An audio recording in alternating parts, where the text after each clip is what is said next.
स्वप्निल पाटिल जी, पंढरपुर। राधे राधे। गुरुदेव भगवान, आपके चरणों में कोटि कोटि प्रणाम। गुरुदेव भगवान, आप मेरे सपने में 2 बार आए। जब सपने में मैंने आपको दंडवत प्रणाम किया तो आप हंस के बोले कि देख ले अब तो तू गया। इसका महाराज जी क्या भाव है? अब हमारी श्री जी क्या लीला करती रहती है हमें वो करे करावे आप सब और जने बढ़ाई दे, ये खेल श्री जी का होता है। अब कहाँ गया, परम पद में गया, श्री जी के चरणों में गया, क्या उनका रहस्य है वो तो कोई जाने सोई जाने, जे देव जनाए। निमित्त तो वो बनाती, खेल उनका है आकर्षण करना। ये ढांचे को निमित्त बना करके सारा खेल प्रभु कर रहे हैं, श्री जी कर रहे हैं। तो जब कोई संतों को आत्मसमर्पण करता है, विनोद की भाषा में गोस्वामी तुलसीदास जी कहे, नारद सिख जे सुने नर नारी, अवसी भवन तजी होई भिखा। तू तो गया, समझ रहे माया में फंसा या भगवान की कृपा के फास में फंसा। स्वप्न में संतों का आना, भगवान की छवि आना, भगवत धामों का एक कृपा का लक्षण है। हाँ, ऐसे भगवान की कृपा संतों के रूप में आकर के करती, उसे कृपा मानिए। कोई ऐसा नहीं, संत से कभी साधुते होए न कारज हानि, कभी अमंगल थोड़ी। संतों का दर्शन मंगल की सूचना होती है। गया कहाँ गया, जहां परम पद में जाना दुर्लभ वहां गया। अब तू तो गया। संसार के मार्ग से हटकर भगवान के चिंतन में अगर चित्त जुड़ जाए तो गृहस्थी में होता हुआ भी वो महात्मा ही है, और महात्मा वेश में रह करके भी अगर संसार में चिंतन में रहा तो उसका मतलब नहीं रहा। तो ऐसा नहीं बच्चा, गए का मतलब होता है आंतरिक वृत्ति प्रभु में लगना। हाँ, ये देखो पीछे तुम्हारे जितने बैठे सब ब्रजवासी बैठे हैं, और सब नई अवस्था के बच्चे, सब दीक्षा लिए और सब गृहस्थ हैं और सब नियम से भजन करते हैं। घर में पूरा जैसे रस रीति से हम लोग भजन करते हैं, ऐसे पूरा ये सब भजन करते हैं, और बिल्कुल गृहस्थ हैं, पत्नी है, पुत्र है, परिवार सब, माता पिता सब। तो अब ये संत ही हैं, एक तो ब्रजवासी और दूसरे रात दिन भजन में अपने संयम में और गृहस्थी में रह रहे हैं। तो ऐसे भी तो गृहस्थी में रहा जा सकता है। एक है शराब पीकर बेविचार करके जुआ खेल कर गंदे आचरण करके रहना, और एक है अच्छे आचरण करके समाज को सुख प्रदान करते हुए सच्चाई से भगवान का भजन करना। नहीं तो संतों का जो वचन है वो गूढ़ होता है। तो अगर भगवान इस रूप में जाके बोले तू तो गया, तो कहाँ गया, परम पद गया। मंगल भवन, भगवान के समीप तुम्हारी वृत्ति जाएगी। अमंगल साधुते हुए न कार जानी। नहीं, भक्ति भक्त भगवंत गुरु चतुर नाम बपु एक, इनके पद बंधन किए नासत विघ्न अनेक। आपने कहा ना, हमने प्रणाम किया तो पद बंधन किए नासत विघ्न अनेक, सारे पाप नष्ट हो जाते हैं। भगवान की कृपा की तरफ हमारी वृत्ति बढ़ने लगती, भजन में हमारा अनुराग होने लगता है। ये संत कृपा का स्वरूप होता है। बल्कि हम कहीं नहीं जाते हैं, निमित्त बनाकर प्रभु कार्य करते रहते हैं। हजारों को जो आकर्षण करते हैं वो प्रभु ही तो करते हैं। नहीं, भगवान ही सब जीवों का वही जगत गुरु है, वही सबके हृदय में बैठे हैं, वही सबका मंगल करते हैं, वही सबको ज्ञान देते हैं, वही ज्ञानदाता है। ये तो एक निमित्त मात्र ढांचा आप देख रहे हो, पांच भौतिक ढांचा को संबोधन करके कहा जाता है संत गुरुदेव बाबा जो भी कहे, लेकिन ये सब कुछ नहीं। ये 4 दिन की है चांदनी, इसके बाद ये नष्ट हो जाएगा। लेकिन जो अंदर तत्व है वो पहले भी था, अब भी है और आगे भी रहेगा। वही सबका मंगल करता है, ढांचा थोड़ी। ये ढांचा तो साउंड है, साउंड बोल रहा है, तो हमारी दृष्टि केवल ढांचे तक है। इसके अंदर जो बैठा है वो था, वो है, वो रहेगा, उसके सिवा और कोई है नहीं। वही कृपालु विविध रूपों में कृपा करता रहता है जी। संजय जी, मध्य प्रदेश से। राधे राधे। राधा वल्लभ श्री हरिवंश महाराज जी, आपके चरणों में कोटि कोटि नमन। महाराज जी, मैं पहले मांस आदि का सेवन किया करता था, पर 1 वर्ष से आपके से जुड़ने के पश्चात मैंने इन सभी चीजों का त्याग कर दिया और आपकी आज्ञा से राधा नाम जप करने का प्रयास कर रहा हूँ। परंतु महाराज जी, आपने एक बार एकांतिक में कहा था, जिस रसोई में मांस बनाया गया हो प्रभु उनकी भक्ति स्वीकार नहीं करते। तो महाराज जी, पहले हमारी रसोई में मांस बनाया गया था, पर 1 वर्ष से रसोई बिल्कुल स्वच्छ है, क्या अभी भी हमारी भक्ति स्वीकार नहीं? हमने अभी पीछे एकांतिक में एक भाई ने पूछा था कि मैं रेस्टोरेंट चलाता हूँ और आपके उपदेश से मैंने सब परिवर्तन कर दिया, अब उस रसोई को कैसे शुद्ध करूं? नहीं, तो हमने कहा वो पात्र पहले बिल्कुल हटा दो, वो जिनमें रसोई में मांस रांधा गया उन पात्रों को हटा दो, रसोई को गंगा जल यमुना जल से पवित्र कर लो और नवीन पात्र रख लो, हो गया। समझ रहे? वो पात्र तो नहीं होंगे ना कि वही पात्र है, तो वही है। तो फिर फायदा क्या हुआ? जिस बोतल में शराब भरी गई उसमें गंगा जल भर के रखने से पवित्रता नहीं होती, ऐसे उन पात्रों को फेंक दो, हटा दो। इतने गरीब तो नहीं हो कि पात्र है, जी जी। उन पात्रों को हटा दीजिए और रसोई को पावन कर दीजिए। कैसे उन पात्रों में तुम भी खा रहे हो हमारी बात मान करके भी? तो सुना था उसी दिन हटा देना था। कोई सोने चांदी के पात्र तो होते नहीं, आजकल तो स्टील के होते हैं। पहले पुराने समय में कांसे के होते थे घरों में, स्टील का प्रवेश ही नहीं था। स्टील के पात्रों को बड़ा निंदनीय माना जाता था। अल्मुनियम, स्टील आदि इनका प्रवेश ही नहीं था पहले घरों में। वो कांसे के कलसा और कांसे के कटोरा और कांसे की थालियां वो थोड़ा महंगी होती हैं। अब तो स्टील की रहती हैं, 1000-2000 में ढेर सारे बर्तन आ जाते हैं, हटा के फेंक दो, नए बर्तन ले आओ उनको। भाई जिन पात्रों को अब जाते ही कर लेना, जी जी। नए पात्र खरीद लो, उन पात्रों को हटा के हटा दो उनको, तो वो रसोई में गंगा जल यमुना जल द्वारा पवित्र कर लो। फिर से अब पात्र वही रखे हैं तो फिर अपवित्र हो जाएगा, फिर नहीं माना जाएगा। मतलब अभी आपने छोड़ दिया लेकिन 1 वर्ष तक अभी उन पात्रों में खा रहे हो तो कैसे बात बने? पात्र तो वही है, उसको बदल दो, पात्र बदलो, तब हृदय का परिवर्तन होगा। हृदय का मार्जन हो रहा है नाम से, बाहर से पवित्र भोजन जा रहा है तो नाम प्रकाशित होने लगेगा। अभी उसको पहले गंदी जो पात्र हैं, गंदी वृत्ति, उनको छोड़ दो। अंदर से गंदी वृत्ति छोड़े, बाहर से गंदा आहार संग छोड़ दे, अभी सब सही होने लगेगा। और धन्यवाद है कि आप अच्छा सुधार कर रहे हैं, अब उसको सुधार कर लो। कितने पात्र होंगे? 1000-2000 के होंगे नहीं? जो भी हैं हटाने। सोने चांदी के तो होते नहीं है जिनमें भोजन रांधा जाता है, सोने चांदी के तो होते नहीं कि भाई लाखों करोड़ों का हिसाब है वह तो कैसे और फिर धर्म की बात आए तो लाखों करोड़ों को भी इधर से उधर कर दे, उसमें कोई बात थोड़ी।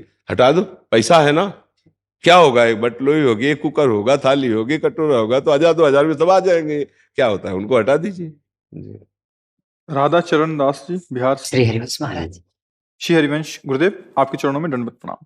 हे मेरे प्राण प्यारे गुरुदेव, आपने सत्संग में कई बार बताया कि गुरुदेव अभेद्य, अविनाशी, सच्चिदानंद तत्व है और हर जगह और हर क्षण गुरुदेव है।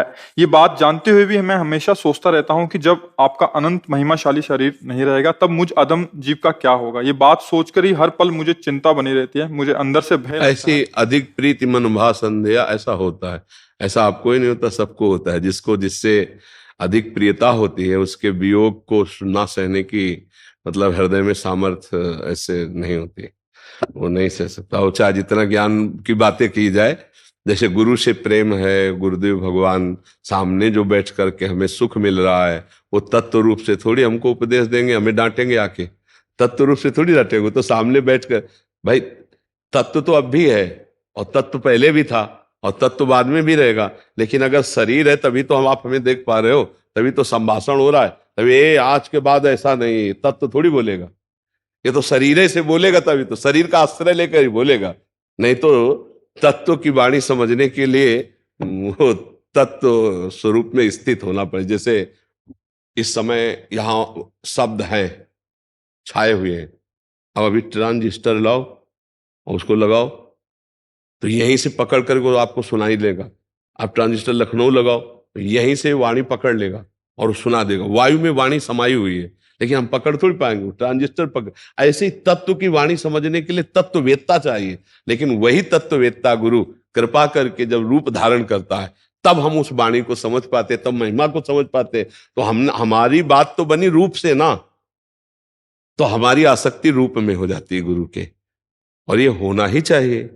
तो जब हमारी आसक्ति रूप में हो जाती है तो संसार की आसक्ति का नाश कराने के लिए भगवान कपिल देव जी ने कहा, जो आसक्ति संसार में हो जाती वो बंधन का कारण, वही जब किसी संत महात्मा से हो जाती तो वही मोक्ष का कारण बन जाती है। तो संतों से या गुरुजनों से प्रीति होने पर फिर ये ज्ञान नहीं वहां काम करता कि ये तत्व रूप से हमको संभालते रहेंगे। यही प्रार्थना होती है कि भगवान कृपा करके गुरु रूप से आप मिले हो, तो जब तक हमारा जीवन है तब तक मैं आपको ऐसे ही देखता रहूं और आपके ऐसे शासन में रहूं और आपके दुलार से ही भगवान के भजन में लगा रहूं। आप हैं तो भजन है और आप गए तो पता नहीं मन कहाँ ले जाएगा। ऐसा हम सबको भी होता है ना, अपने गुरुजनों के प्रति ये रहता है कि ये चिरजीवी रहे, जब तक ये अधम इनके अनुशासन में तभी तक मंगल है, और जब कोई शासन करने वाला नहीं हुए तो पता नहीं मन कहाँ में रौंद दे। तो ये तो आकांक्षा रहती ही है, ये कोई निंदनीय या निषेध नहीं, ये तो बहुत अच्छी बात है। पर समझना होगा कि रहना नहीं देश बिराना है, यहाँ से जाला है, आज नहीं तो कल। जो पहले से तैयार न थे पछता पछता कर चले गए, हम तुम सबको जाना है, जाने की तैयारी कर लो। रहे न रावण सम अभिमानी, हिरणा कश्यप संवरदानी। खान विभव की खान, जगत में कुछ दिन के मेहमान, भजले श्री भगवान जगत में कुछ दिन। चलना तो है यार, आज नहीं तो कल जाना तो पड़ेगा। ये सरकारी है, यहाँ ट्रांसफर होगा, ये बंगला भी नहीं रहेगा, ये व्यवस्था नहीं रहेगी, ये तो जाना पड़े। इसको सत्य को स्वीकार कर ले, तो इसीलिए अभी लाभ ले लो फटाफट, जितना लाभ लेना है, नहीं तो फिर जब उनका, तो अब इसको तो जाना ही है। अच्छा, किसी के जैसे स्वस्थ शरीर तो आशा है कि चलो 40-50 वर्ष और जी जाएगा। यहाँ तो किडनी फेल है, अतरे दिन डायलिसिस से शरीर चल रहा है, पर वो हम वहां है ही नहीं। 1 बजे रात्रि से है ये दिनचर्या चल रही है, 1 बजे रात्रि से, और 10:15 बजे तक चलती रहेगी। हमारे पास समय नहीं सोचने का कि मैं बीमार हूं, मुझे पास समय नहीं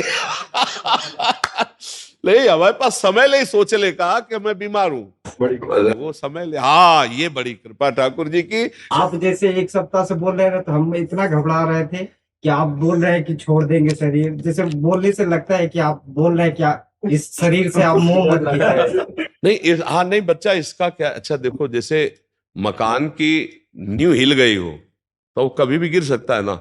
बच्चा किडनी फेल है, लेकिन अंदर से पूरा ये हो जाता है जब से सुने आप। अब आपका नहीं, बहुत लोग हैं, बहुत ऐसे प्रेमी जन हैं, बहुत ऐसे भावुक जन हैं कि अब इस के रहते हुए कम से कम हम तो उसका लाभ उठा ले, इसलिए हम रह नहीं सके, आए अभी महाराष्ट्र में जॉब करते हैं, नागपुर में, बिहार से है। भले आ गए, कल का पता थोड़ी है कि अब तुम बैठेंगे कि नहीं बैठेंगे। 1 साल और भी खत्म हो गया जिंदगी का, आज जन्मदिन है मेरा, तो प्रभु जी मुझे तार दीजिए इस जीवन, और नहीं व्यर्थ करना। नाम जप करो, कर रहे हैं, जब से बहुत सुने हैं आप। प्रेम निधि जी, श्री हरिवंश महाराज जी, आपके चरणों में कोटि कोटि प्रणाम। महाराज जी, कल के सत्संग में आपके श्रीमुख से सुना था कि महापुरुषों का आश्रय लेने से एक उमंगन सी आती है, उस उमंगन को तपस्या के द्वारा संभाला जा सकता है, नहीं तो गिरा देगी। तो इसका मतलब समझ में नहीं आया महाराज जी, कृपा करके समझाने का। जैसे हम किसी संत महात्मा के समीप हैं, या किसी महापुरुष की सेवा में हैं, या किसी महापुरुष के आदेश से साधन में लगे हैं, तो हमारे अंदर एक आनंद की उमंगन होती है। उस आनंद की उमंगन को यदि उदासीनता और जितेंद्रियता के द्वारा न रोका जाए तो वही उमंगन उसे भ्रष्ट कर देगी, उसे कहीं न कहीं फंसा देगी। इसीलिए जैसे जैसे आनंद और महापुरुषों की कृपा बढ़े, वैसे वैसे इंद्रियों का संयम, अंतर्मुख होना और उदासीन रहना। परम प्रिय खिन्न, गिरा अरथ जल बीच सम, कहियत भिन्न न भिन्न, बंदो सीता राम पद, जिन्हें परम प्रिय खिन्न। खिन्न उदासीन रहेगा, बाहर से शांत उदासीन, अंदर आनंद की उमंगन। अब वो आनंद की उमंगन का जो स्वरूप है, उससे तपस्या जितेंद्रियता के द्वारा रोका जाता है। नहीं तो जहां आनंद की उमंगन आई तो फिर शरीराकर्षण, काम, भोग वासना, नाना प्रकार की वृत्तियां, इनमें फंस जाता है। ये फंसाव है। जैसे खेती की मेड़ को मजबूत कर दे तो पानी उसके अंदर रुका रहेगा, अगर बिल है, चूहे ने कर दिया या मेड़ टूट गई तो उसका प्रवाह निकल जाएगा। ऐसे आनंद की उमंगन को रोकना है, इंद्रियों को अंतर्मुख करके और उदासीन होकर। अगर वो खुला रह गई तो इंद्रियों के द्वार से वो नष्ट हो जाएगी। वो फिर देखा गया है, बहुत बड़े महापुरुषों के समीप रहकर कोई लाभ ना ले पाना और पतित हो जाना। तो ऐसा क्यों हुआ? बोले आनंद की उमंगन को वो संयम के द्वारा संभाल नहीं पाए, भ्रष्ट हो गए। ऐसा क्यों हुआ? क्योंकि वो महापुरुषों की आंतरिक संपत्ति पर नहीं, वो बाहरी प्रभाव पर लाभान्वित होना चाहे, इसलिए ऐसा हुआ। नहीं, संत का कृपा पात्र, महापुरुषों का कृपा पात्र अपनी अंतर्मुखता में आता है। बाहर से इंद्रियों को अंतर्मुख ला करके तप माने जो अंदर काम, क्रोध, लोभ, मोह का ताप है, उसको सह रहा है। जो सह गया वही महापुरुष हो गया, जो टूट गया वही विषयी हो गया। तो ये बात समझना है।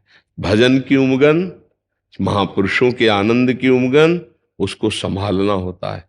जैसे छोटा आदमी, उसको 1 करोड़ रुपया मिल जाए तो फूला फूला घूमेगा। अब वो कोई गलती करेगा, वो कोई गलती करेगा, कोई अपराध करेगा, उसको 1 करोड़ का जो नशा है उससे अपराध करवा देगा, वो उससे गलती करवा देगा। और अगर वो गंभीरता से रहे, चुपचाप शांति से उसे हजम कर जाए तो सुरक्षित रखा रहेगा। ऐसे ही भजन का भी उन्माद होता है, साप देने में, वरदान देने में, किसी का अनिष्ट करने में, किसी का प्रभाव दिखाने में।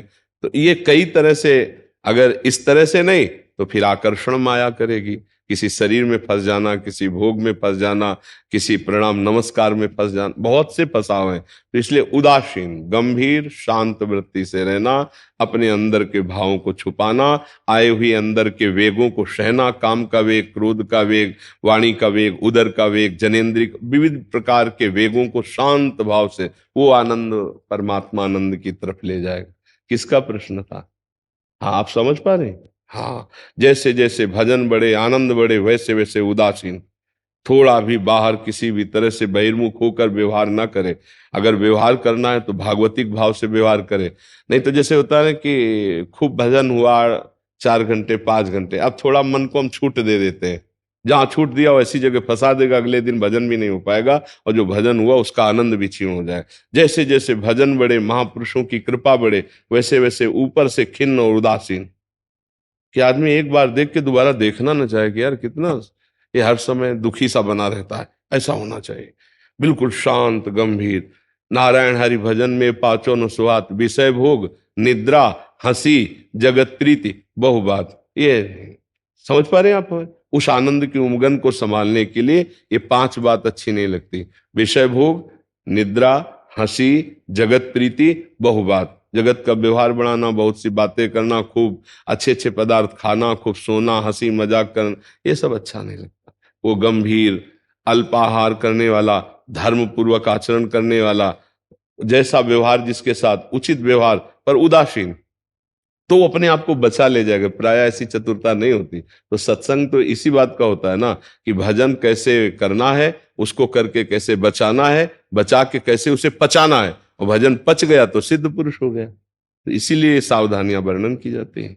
मयूख उपाध्याय जी, नागपुर से। गुरुदेव राधे राधे।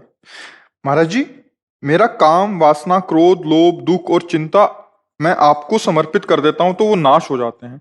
क्या ये करना उचित है कि मैं पाप कर रहा हूं? चाहे अच्छा है, इष्ट और गुरु के हवाले कर दे, पर वो समर्पित स्थायी नहीं है ना।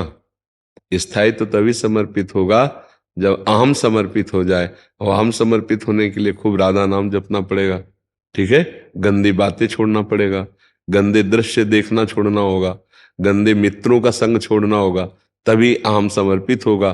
तो स्थायी खत्म हो जाएगा। स्थायी निर्विकारता तभी आती है जब अहम का समर्पण हो जाता है गुरु के चरणों में, संतों के चरणों में, भगवान के चरणों में। जब अहंकार, जो देहाभिमान है, वो समर्पित हो जाता है, तो इसी देहाभिमान रूपी महल में सारे विकार रहते हैं, तो वो निर्विकार हो जाता है। तो नाम जप करो, मोबाइल से गंदी बातें मत देखो, गंदे मित्रों का संग मत करो, कोई नशा मत करो, विचार अच्छे रखो, अभी ठीक हो जाएगा। हाँ, आनंद का अनुभव। और ये कोई पाप नहीं, इष्ट और गुरु, इन्हीं को तो हमारा जीवन समर्पित होता है। हाँ, इसमें ऐसा कभी नहीं सोचना है कि हम आपको समर्पित करते हैं, गंदी बातें तो कोई पाप थोड़ी, बहुत अच्छी बात है। बता देखो, गंदी बात के समय आप हमारा स्मरण करें तो उसमें बाधा पड़ जाएगी, फिर गंदी बात आपको फंसा नहीं पाएगी, तो अच्छा हुआ ना। हाँ, तो इसमें कोई बुरी बात नहीं है जी। चंद्रशेखर जी, महाराष्ट्र से। राधे राधे गुरुदेव। जी गुरुदेव साष्टांग दंडवत प्रणाम। गुरुदेव, आपके बताए हुए मार्ग पर चलने का चेष्टा कर रहा हूँ। गुरुदेव, मेरा एक प्रश्न है, साधन करने में आसन का महत्व क्या है? आसन में दीर्घ काल रहने का अभ्यास कैसे? हाँ, इससे क्या होता है कि प्राण वायु का संशोधन हो जाता है बिना प्राणायाम के भी। जैसे हम पद्मासन लगाए और हम कम से कम 48 मिनट बिना हिले डुले, 2 घड़ी 48 मिनट, 1 घड़ी 24 मिनट की होती है, तो 48 मिनट ऐसे। अब पीड़ा शुरू होगी हर अंग में, पहले जांघों में पीड़ा होगी, भयंकर पीड़ा होती है। जो नया नया अभ्यास करते हैं उनको बहुत पीड़ा होती है, ऐसा लगता है टूट रहे हैं। तो उस समय जब आप शांत भाव से सहोगे तो आपके पाप नष्ट होंगे, पहली बात। दूसरी बात, आपके शरीर की जो बिगड़ी हुई वायु है जैसे किसी के घुटने में कैसे ऐसे नहीं पीड़ा पहुंचाती, वो वायु शरीर की नष्ट हो जाएगी। बहुत हल्का शरीर आपका होगा और प्राण आपके सूक्ष्म होने लगेंगे। प्राण सूक्ष्म होना, मन का एकाग्र होना और ब्रह्मचर्य, ये तीनों का तार है, एक तीनों का कनेक्शन है। ब्रह्मचर्य ठीक, प्राण सूक्ष्म, मन एकाग्र, मन एकाग्र, प्राण सूक्ष्म, ब्रह्मचर्य सही। इन तीनों में एक भी बिगड़ जाए तो सब साधना नष्ट हो जाती है। ब्रह्मचर्य बिगड़ जाए या मन चंचल हो जाए या प्राण स्थूल हो जाए, जो बहुत खादा और खूब शरीर में चर्बी बढ़ती तो प्राण स्थूल हो जाते हैं, उसमें आत्मबल नहीं होता, धीरे धीरे शरीर बल भी क्षीण हो जाता है। तो जैसे आप आसनों पे बैठेंगे तो आपकी चर्बी नष्ट हो जाएगी, आपकी जो वायु विकार है वो नष्ट हो जाएगा, आपके प्राण सूक्ष्म होने लगेंगे और हमारी एकाग्रता सिद्ध होती है। 48 मिनट शांत, ये तो अभ्यास 6-6 घंटे, 6-6 घंटे एक एक आसन, सिद्धासन पर शांत, लगभग 1.25 घंटा पार होने के बाद फिर कितनी भी देर बैठे रहो, शून्य हो जाता है पूरा, शांत, मंत्र जो चल रहा है बस उसी में स्थिति, मन एकाग्र, प्राण सूक्ष्म, शरीर निश्चल, ब्रह्मचर्य। पर बिना ब्रह्मचर्य के इन आसनों पर न बैठे, नहीं तो परेशानी हो जाएगी। गुरुदेव प्रयास कर रहा हूँ आपकी कृपा से ब्रह्मचर्य रहने का। और 50 मिनट के बाद क्या होता है गुरुदेव, बैठ पाता हूँ फिर पूरा शरीर पूरा मन शरीर में ही लग जाता है, नाम में नहीं लगता फिर। नहीं है, अभ्यास बढ़ाइए। जैसे हम नाम मंत्र जप रहे ना, पीड़ा हो रही शरीर की, तो उस समय आप विचार कीजिए कि मैं शरीर नहीं हूं, ये शरीर हमारा कपड़ा है, हमारी तन्मयता है इसमें, इसलिए दर्द हो रहा है। शांत, सहज आप शांत, शांत एकदम, बार बार मन को और मंत्र में लगाओ, तभी तो भगवदाकार वृत्ति आ जाती है। अब क्षण क्षण में शरीर हिल रहा है, डुल रहा है, क्षण क्षण में चंचलता मन की, तो कहाँ मंत्राकार वृत्ति हो पाती है। तो बिना ब्रह्मचर्य के फिर इन आसनों का अभ्यास कोई ना करे, नहीं तो परेशान हो जाएगा, फिर शरीर काम लायक नहीं रहेगा। ब्रह्मचर्य है तो इन आसनों पे बैठे, नहीं सुखासन में बैठे। इसीलिए गृहस्थ धर्म में ज्यादा आसनों का उपदेश नहीं दिया जाता, क्योंकि गृहस्थी में है। जैसे ऐसे ये सुखासन है, जैसे ऐसे नहीं पलथी मार के बैठना, इसे सुखासन कहते हैं, इसमें बैठा जा। लेकिन सिद्धासन और पद्मासन, इनके लिए पहली बात सुन लो, ब्रह्मचर्य की आवश्यकता। अगर ब्रह्मचर्य नहीं तो फिर ये खेल खतरनाक हो जाएगा, फिर शरीर के लिए हानिकारक होगा। और जो सिद्धासन और पद्मासनों का अभ्यास करते हैं वो फिर ऊर्ध्वरेता ब्रह्मचारी हो जाते हैं। और सिद्ध आसन होने लगे तो सुषुम्ना नाड़ी खुल जाती है और फिर उनका ब्रह्मचर्य ऊर्ध्वरेता हो जाता है। अधोगामी ब्रह्मचर्य नहीं होगा उनका, वो फिर दिव्य महापुरुषों में उनकी गणना होने लगती है। पर गृहस्थी में थोड़ा उचित है, थोड़ा ऐसे सुखासन आदि में बैठ लेना, लेकिन घंटे 2 घंटे 4 घंटे पद्मासन आदि का अभ्यास करने के लिए ब्रह्मचर्य की आवश्यकता है। और ये बहुत उपयोगी है, साधन में बहुत उपयोगी है।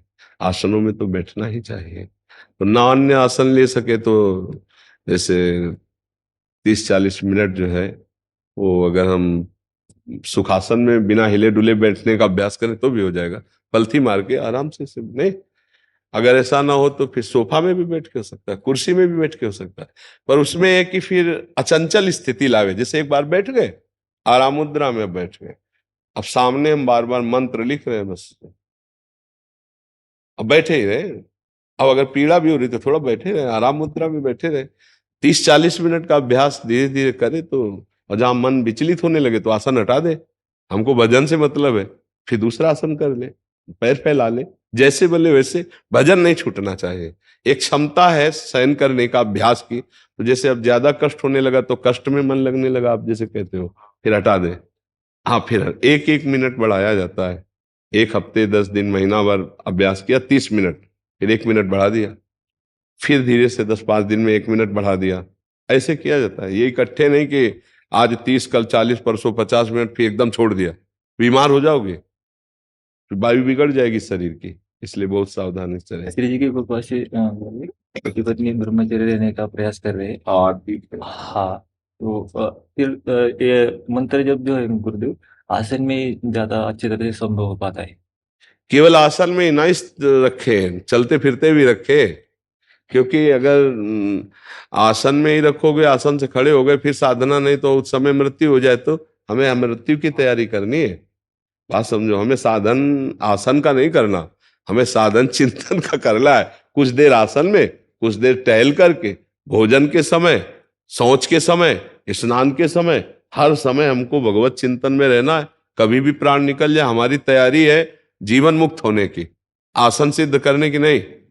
इसका अगर हम आसनों में ही केवल रखेंगे तो 40 मिनट आसन कर लिया, इसके बाद हमारा मन फालतू में फिर चिंतन करेगा संसारिक। तो इसलिए हमको हर समय तैयार रहना है।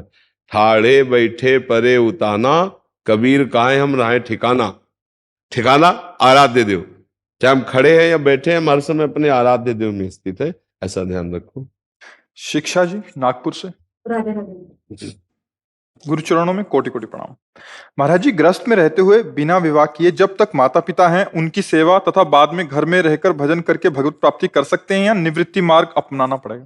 नहीं नहीं, निवृत्ति मार्ग में कहीं जाने की जरूरत नहीं, घर में भजन करो। निवृत्ति का मतलब होता है अंदर की वृत्ति हटाकर भगवान में लगाना।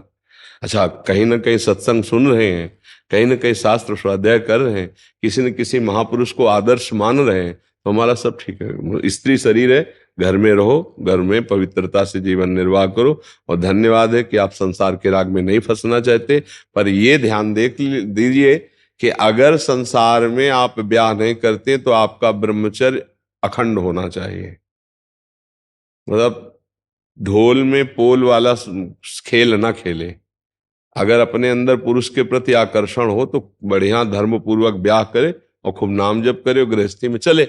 और जब यह है कि हमें ब्याह नहीं करना, तो इसका मतलब आजीवन हमको फिर संयम से रहना। फिर ये ना हो कि जैसे आजकल गंदी बातें होती ना कि ब्याह से कोई मतलब नहीं, आज मनोरंजन का समाज बनता जा रहा है, फिर ऐसे मतलब बहुत हानि हो जाती है। ये ऐसा नहीं होना चाहिए। किसका प्रश्न है? हाँ, तो मनोरंजन का नाश हो तो फिर विरक्ति अंदर की, मनोरंजन हो तो फिर कोई बात नहीं। अगर आपको ब्याह नहीं करना है तो आजीवन ब्रह्मचर्य रहिए जब तक परिवार के सदस्य उनके बीच में, जब नहीं हो रहे तो उसी घर में एकांत सेवन करते हुए भजन करते रहिए। बाहर अब भटकने का समय नहीं रह गया, कहीं जाने आने का समय नहीं रह गया है।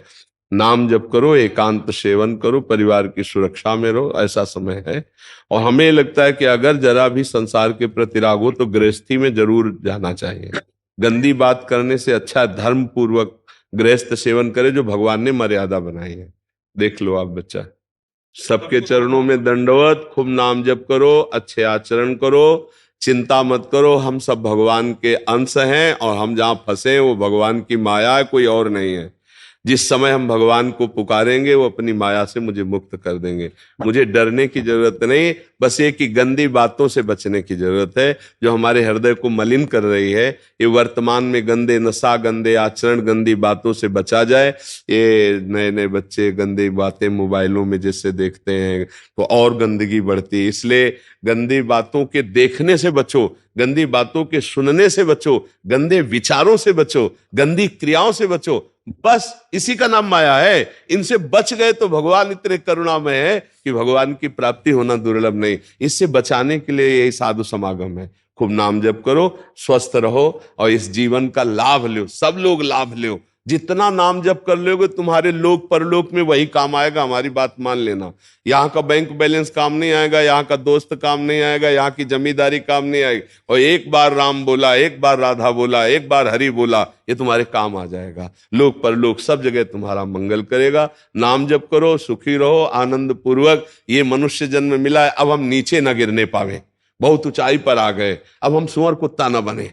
कम से कम हमें जन्म मिले तो फिर हरि के चरणों का आश्रय लेकर मनुष्य जन्म मिले और खूब बढ़िया आचरण करके राष्ट्र सेवा, समाज सेवा और नाम जप करके भगवान को प्राप्त हो। अब इससे नीचे न गिरे, अब हम कहीं नाली के कीड़ा न बने, अब हम भूत प्रेत न बने, ऐसे आचरण हमारे ना हो। तो खूब नाम जप कर।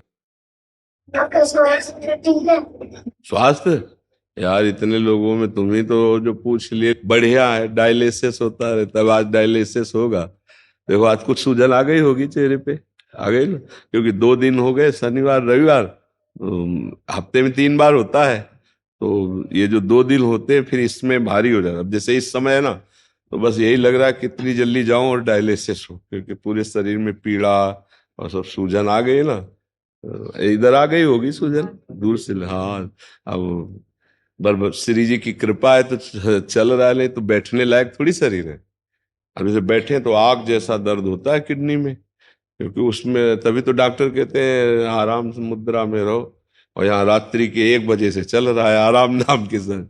किडनी भी परेशान है कि गलत जगह हम फेल हो गई है क्योंकि उसके फेल होने में जो उसको आराम चाहिए वो थोड़ी मिलती है हमारे। जब तक श्वास है और हिम्मत है तब तक कदम आगे बढ़ते रहेंगे। हाँ, जब ऐसा ही हो जाए कि हिम्मत ही नहीं रही तो बात अलग है। तो बड़ी कृपा है ए छोटे भगत, बड़ी कृपा है श्री जी की। लाओ एक माला इसे पहला। हाँ भाई, इतना छोटा हो के स्वास्थ्य के विषय में पूछ रहा है भाई। पिछले 1-1.5 साल से महाराज जी 84 राधा नाम जप करता है। 84 मतलब 8,400। अच्छा, बहुत सुंदर बहुत सुंदर। यही चल के हमारे राष्ट्र सेवक बनते हैं जाकर। देखो, संत भी राष्ट्र सेवक है। अगर अगर सच्चाई से कोई साधुता में चलता है ना तो लाखों का कल्याण कर देता है। तो राष्ट्र सेवा बन गई कि नहीं बन गई? हाँ, अगर राष्ट्र सेवा ना हुई, अपना केवल कल्याण हो गया तो हम उसे खास बात नहीं समझते।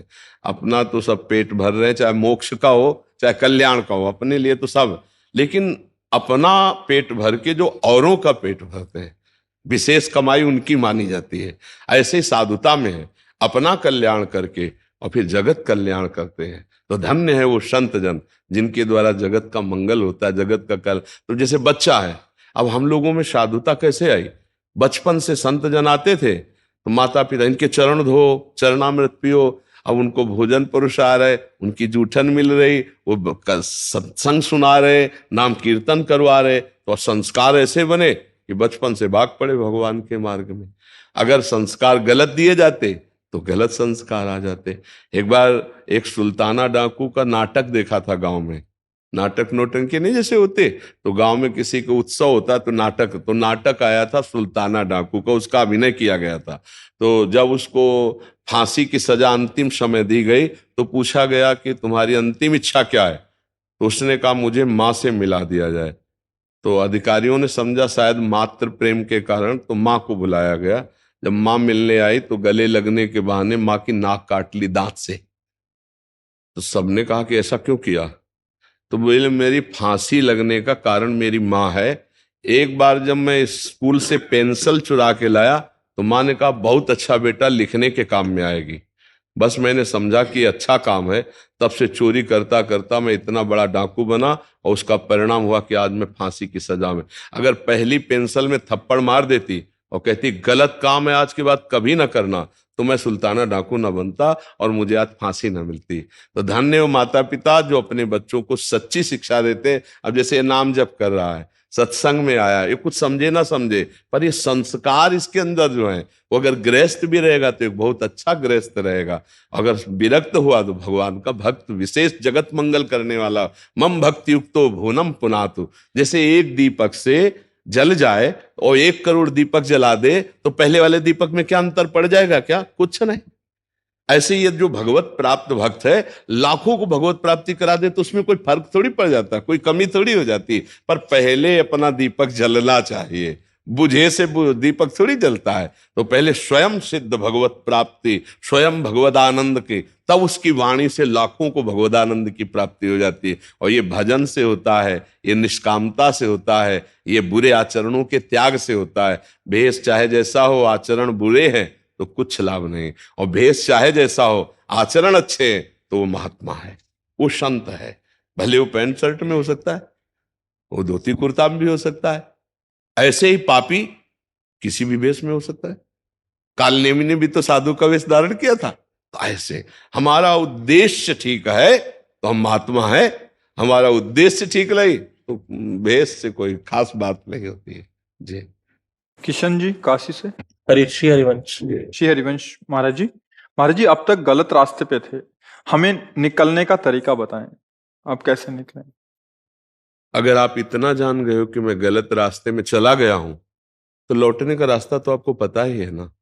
जिस रास्ते से हम गलत रास्ते जा सकते हैं तो सही से गलत में गए हैं ना, तभी तो हम जानते हैं कि ये गलत है। वैसे ही वापस लौटे आओ। कदम वापस करो। अगर हम इधर जा रहे हो गलत रास्ता है तो हम क्या करते हैं, वापस लौटते हैं ना। वापस लौटो, आज के बाद मैं ये नहीं करूंगा, यही वापस लौटना। तो वृंदावन में बैठे हो, आप जिसे गलत समझते हो उसे आज के बाद मत करो। अब लो नशानी अब ना नशे हो, बोल सकते हो कि क्या गलत करते हो। ड्रिंक करते थे, और ड्रिंक स्मोक इस तरह की चीजें, मेरे फ्रेंड सर्कल में साथ में क्लब जाना, धरना। नए बच्चों में सब होता है, लेकिन आप विचार करके देखिए कि अब आपके अंदर अगर सत्संग थोड़ा भी पहुंच गया है तो आप विचार कीजिए आपकी हालत क्या है शरीर की। ये रोग का घर है शरीर। अगर आप सावधान नहीं रहेंगे तो अभी तक तो मनोरंजन किया है, अब जो उसका परिणाम आएगा तो केवल भोगना ही भोगना पड़ेगा, और कोई सर्किल मित्र का आपको सहयोग देने वाला नहीं। जब तक जेब में दम है, आप में दम है, तो हाथ मिलाएंगे। जिस दिन चारपाई में लग गए ना, फिर कोई तुमसे मिलने आवे या स्मोक कराने आवे या ड्रिंक कराने आवे तो हमें बताना, तुम्हारी जेब में दम है, शरीर में दम है, इसलिए चार हाथ मिलाते हैं। आज से सुधर जाओ। हाँ, आज से कसम खाओ इस बात की हम वृंदावन में कि हम शराब नहीं पिएंगे, हम नशा नहीं करेंगे, जो स्मोक आदि कर रहे हैं। ठीक है ना, अच्छे बच्चे हो। और 2-3 किलोमीटर दौड़ लगाना करते हो सुबह? नहीं, आज से नियम लो, अगर दौड़ लगाने में असमर्थ हो तो रफ्तार से चलो।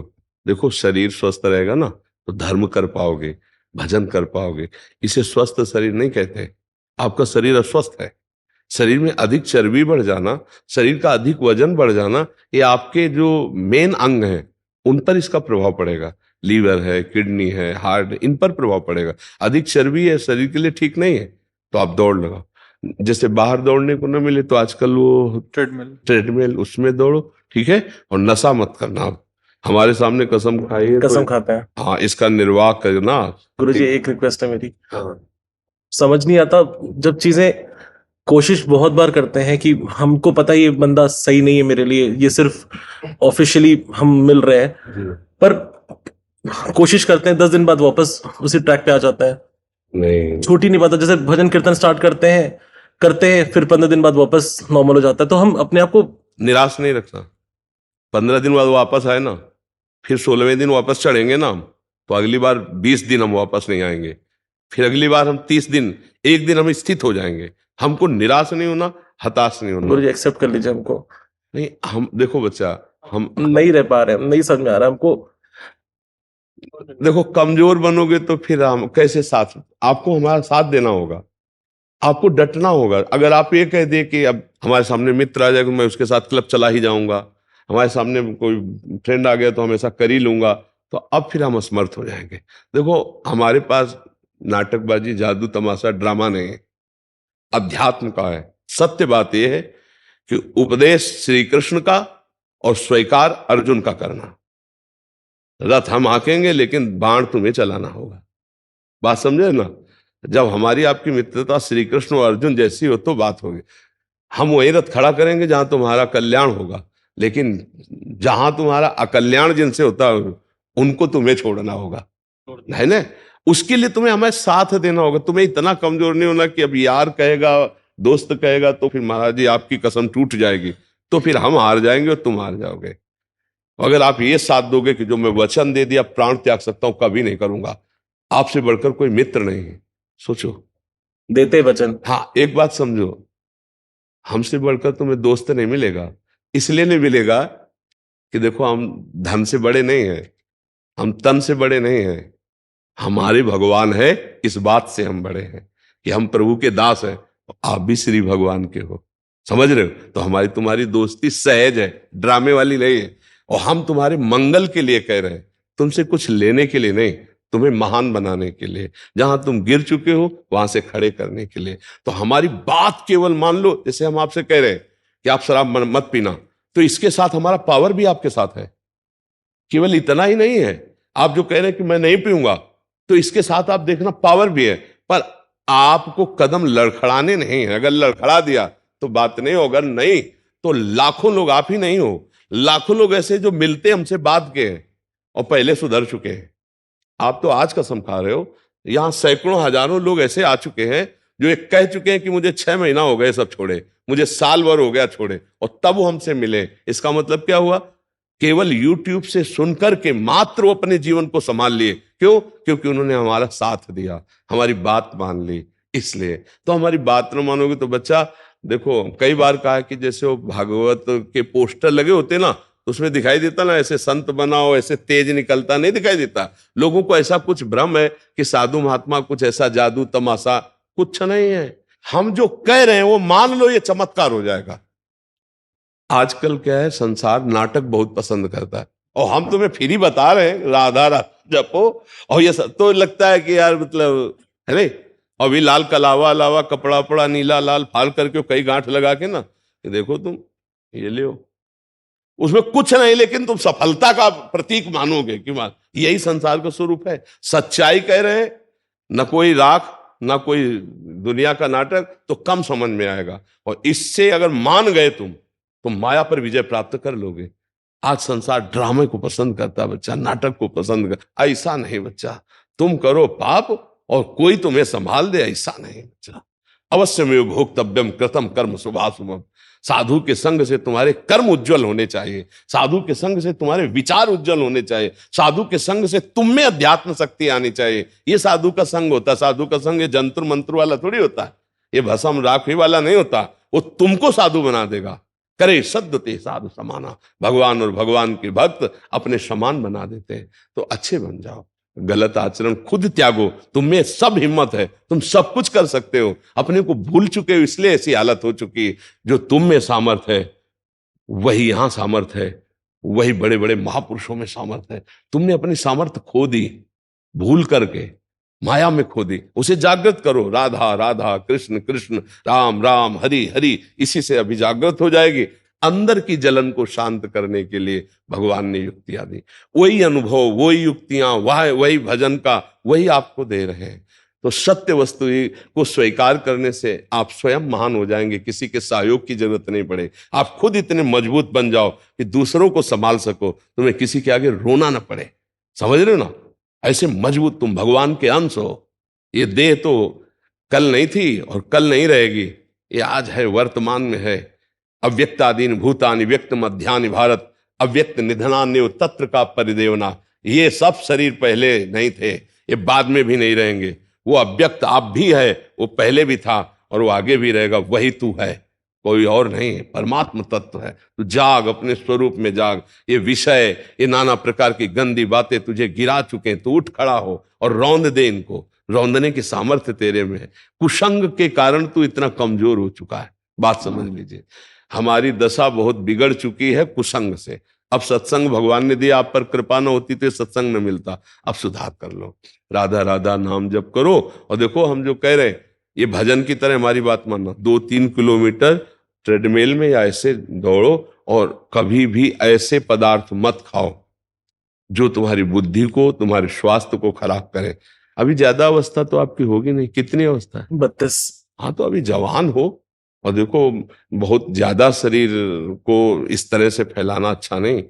अल्पाहार करो, पवित्र आहार करो, सात्विक आहार करो, और थोड़ा व्यायाम करो। करते हो व्यायाम कुछ? तो जो करना चाहिए वो तो कर नहीं रहे, जो नहीं करना चाहिए वो कर रहे हो। ट्रेनर आता है, उसके साथ ब्रेड मक्खन खाने चले जाता है। हाँ नहीं, अब मक्खन मत खाना, नहीं तो गड़बड़ हो जाएगा। अब तो राधा राधा जपो और मूंग की दाल और सूखी रोटी खाना सीखो। तो अभी सब ठीक हो जाएगा धीरे धीरे। ठीक है, मांस तो नहीं, अच्छे बच्चे हो जी।